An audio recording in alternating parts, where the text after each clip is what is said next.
So I spent 10 hours at the dentist on Thursday and Friday last week, and I want to talk a bit about what I learned, because this stuff is important. So hang around with me for 3 or 4 minutes, and let's dive in. So I had basically ground my teeth down.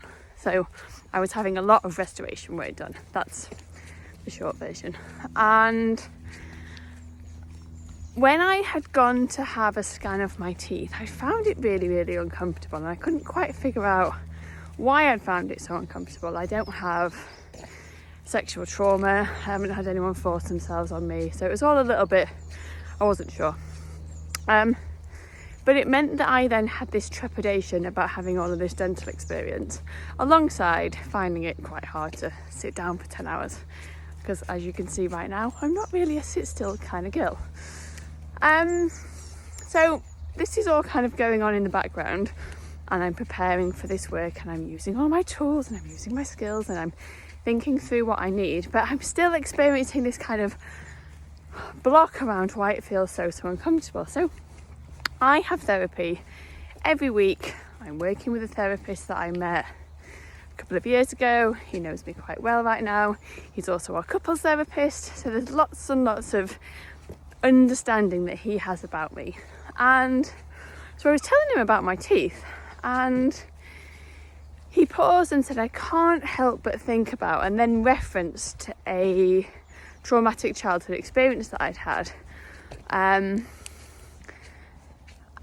it was like this light bulb moment for me of course, this is why it feels so uncomfortable to have these experiences in the dentist. And from that place, I had this new level of awareness. Obviously, I knew this thing had happened to me as a kid, but I hadn't quite joined the dots.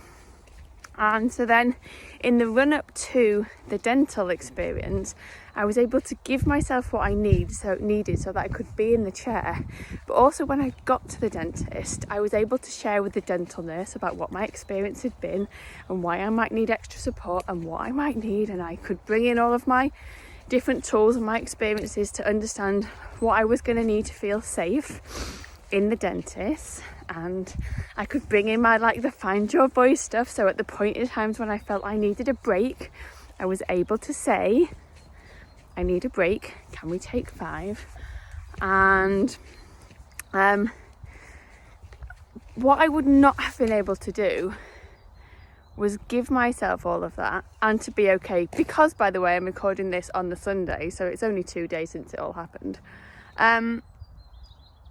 If I wasn't working with someone who had a deep understanding of me, my patterns, my tools and my experiences, and it just so reinforced the benefits of being with and working with the same person long term, because when someone really deeply understands you, they're going to be able to see patterns and join dots in the way that you can't, because you are so close to it.